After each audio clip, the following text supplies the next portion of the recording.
Bom, o Elon Musk, a gente está falando aqui do Elon Musk, ele está na mira também da justiça brasileira. Tem uma informação aqui que eu queria até depois ouvir a sua análise, Ronaldo, a respeito da tentativa aí de saber mais e cobrar de Elon Musk sobre as investigações que estão em andamento. Qual é a notícia? O ministro Alexandre de Moraes, do Supremo Tribunal Federal, cobrou e vem cobrando, né, da Polícia Federal, isso desde o ano passado, uma perícia, para que apresente a perícia sobre a rede social X. Essa medida foi determinada por ele em setembro de 2024, como parte de uma investigação que foi aberta no Supremo contra o Elon Musk, que agora é ali integrante do governo de Trump. A Polícia Federal recebeu a ordem no dia 9 de setembro de 2024 e a determinação partiu do ministro Moraes, que atendeu a um pedido da Procuradoria-Geral da República para que os investigadores checassem as justificativas apresentadas pela empresa ao Supremo sobre as lives e outras publicações feitas por perfis bolsonaristas que foram bloqueados por Moraes na investigação sobre as milícias digitais no ano passado. E até hoje, porém, não teve uma resposta. O ministro reforçou o pedido em novembro do ano passado. No dia 3 de fevereiro deste ano, o Supremo Tribunal Federal emitiu uma nova certificação, um novo certificado, né, uma certidão atestando que nenhuma resposta à determinação foi apresentada. Desde então, não houve mais manifestação da Polícia Federal encaminhada ao Supremo no âmbito dessa investigação. A PF informou que não se manifesta sobre eventuais investigações em andamento, a reportagem aqui do UOL. Mas há muitas dúvidas aí. O que é que o Supremo pode descobrir a respeito? O que a Polícia Federal pode entregar ao Supremo a respeito de Elon Musk? Por que Elon Musk ainda é foco da justiça brasileira, Ronaldo? É importante essa preocupação de Alexandre de Moraes em insistir com a Polícia Federal de receber essa espécie de relatório, essa perícia? Fabiola, a gente tem que lembrar que o mundo em setembro de 2024 e o mundo hoje é completamente diferente, né? Então, assim, eu acho que o que o Supremo fez naqueles momentos tinha um impacto e o que o Supremo fará a partir de agora vai ter outro impacto, porque, como a gente está discutindo aqui, Musk hoje está no governo americano. Então, o exercício do poder, né, que está nas mãos dele, é algo que a gente não tinha um precedente, tá? Então, a minha visão é que é importante que o Supremo continue agindo, né, colocando em xeque para que a lei brasileira seja cumprida. O Brasil é um país soberano, a gente precisa cumprir a nossa lei em toda a sua extensão, né? Inclusive, qualquer empresa que viole a lei brasileira, seja o X ou qualquer outra Big Tech, tem que pagar e sofrer as consequências totais dessa violação, tá? Então, essa atuação é muito importante. Agora, a gente está no momento em que, como essas empresas, especialmente o X, estão imbricadas ali com o governo americano, o território ele sai do direito e ele vai para a política, para a geopolítica, tá? Então, isso leva a uma consideração que o Brasil tem que agir com muita sabedoria e estratégia. Não dá para agir só na força bruta. A gente está vivendo tempos em que a força bruta, né, a gente está lidando com um poder maior do que o poder do Brasil. Então, isso requer sabedoria, requer estratégia e não só força bruta. Então, eu desejo ao Supremo que tenha essa estratégia, essa sabedoria necessária para agir de forma efetiva, preservando os interesses do nosso país da maior forma efetiva possível, porque hoje o mundo é muito diferente do que ele era lá em setembro de 2024. Sabedoria e estratégia, não força bruta. Eu quero esse lema aí, vambora. Ronaldo Lemos, eu sei que você tem horário, muito obrigada por estar aqui conosco, sempre uma honra te ouvir e é uma honra para a gente ter também você aqui compartilhando seus conhecimentos, sua pesquisa, tudo que você estuda por aí. Até a próxima. Obrigado a você, Fabiola, Josias e Thales. Não tem nem roupa para estar aqui Obrigado, com Ronaldo. vocês. Até me arrumei mais aqui para estar à altura de vocês, tá? Até Obrigado, pessoal. parece. Tchau, tchau. Obrigada. Vilene, Grande Abraço. especialista. Um abraço. Tchau. Quem Abraço. acompanha o Ronaldo pelas redes é muito interessante. O conteúdo dele no LinkedIn, por exemplo, o quanto ele vem compartilhando as suas pesquisas e estudos nessa área tecnológica é bem interessante do ponto de vista, inclusive, jurídico, né? A gente está ouvindo aí ele falar sobre o mundo de hoje, é muito diferente do mundo de setembro.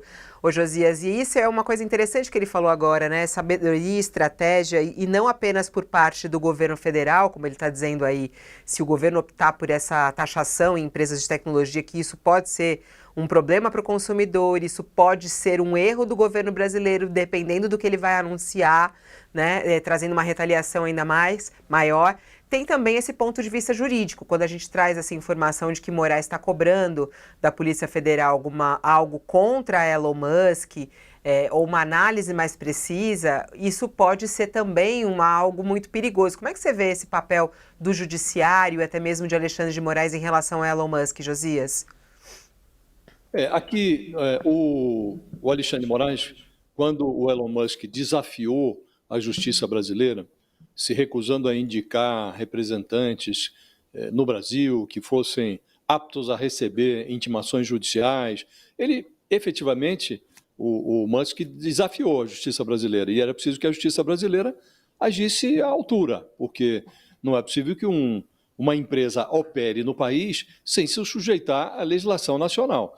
E o Alexandre de Moraes foi muito certeiro quando colocou o dedo nos negócios, né, no faturamento da Rede X. Tirou do ar, bloqueou os recursos financeiros do X e até de empresas que eram uma empresa de satélites que não era propriamente o X, mas tinha negócio também no Brasil. Fez o que aconteceu. E ele, em dado momento, resolveu abrir um inquérito contra o Elon Musk. Determinou a Polícia Federal que abrisse um inquérito. Ali, aparentemente, Fabiola, houve um excesso do Alexandre de Moraes. Por que houve um excesso? Porque está que o judiciário brasileiro pode e tem poderes efetivos para agir perante uma empresa que tem negócios no país, mas o Elon Musk claramente estava longe dos despachos do Alexandre de Moraes. Os despachos do ministro não poderiam alcançar a figura do Elon Musk. E abriu-se um inquérito, agora esse inquérito está rolando, não acaba nunca, e vem o ministro Alexandre de Moraes cobrar perícias que não foram feitas, e a Polícia Federal se abstém de responder, e está ali, virou uma zona cinzenta que ultrapassou a necessidade do caso. O que foi feito em relação ao X surtiu efeito, o Elon Musk logo dobrou os joelhos, a Rede X foi devolvida ao ar, o Alexandre de Moraes tinha desligado a rede da tomada, voltou a disponibilizar o serviço assim que a Rede X indicou o seu representante no Brasil, pagou as multas que devia, agora está esse apenso, esse anexo, este filhote do inquérito, que é a investigação aberta contra o Elon Musk, inconclusa e não vai levar a lugar nenhum, porque o Musk não está, como disse, ao alcance dos despachos do Alexandre de Moraes, é um natural, um nacional da África do Sul, que tem cidadania canadense e cidadania norte-americana. O que pode fazer a justiça brasileira contra um personagem como esse? Vai trazer o Elon Musk debaixo de vara? Certamente não. Então foi um excesso, Fabiola, e agora o excesso se revela nesse jogo de empurra do Alexandre de Moraes com a Polícia Federal. Olha, e aquela perícia? Vai fazer, não vai fazer? Então, evidentemente, fica claro que houve um excesso lá atrás e agora a polícia e o Supremo precisam resolver isso, precisam que o inquérito tenha fim, né? E há esse problema ali em relação a alguns inquéritos conduzidos pelo Alexandre de Moraes. Eles começam, eles têm adquirem voo e em dado momento, fica difícil de encerrar. Esse não é o único, né? E houve claramente um excesso, Fabiola. O ministro se excedeu, ele agiu adequadamente em relação a vários outros procedimentos relacionados ao X, e aqui houve um excesso e agora tem dificuldade para encerrar o procedimento.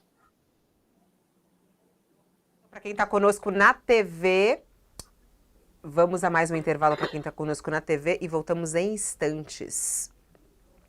Thales, comenta pra gente essa situação relacionada ao Alexandre de Moraes e Elon Musk. Essa disputa que, como disse há pouco o Ronaldo Lemos, hoje o cenário é bem diferente.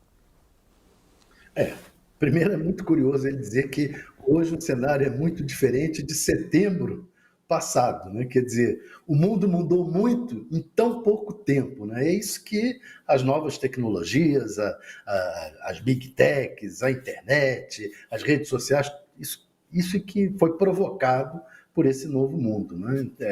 Isso é a primeira curiosidade. A segunda, que eu realmente não consigo entender, eu nunca vi um ministro do Supremo dar uma ordem à Polícia Federal e a ordem ser ignorada.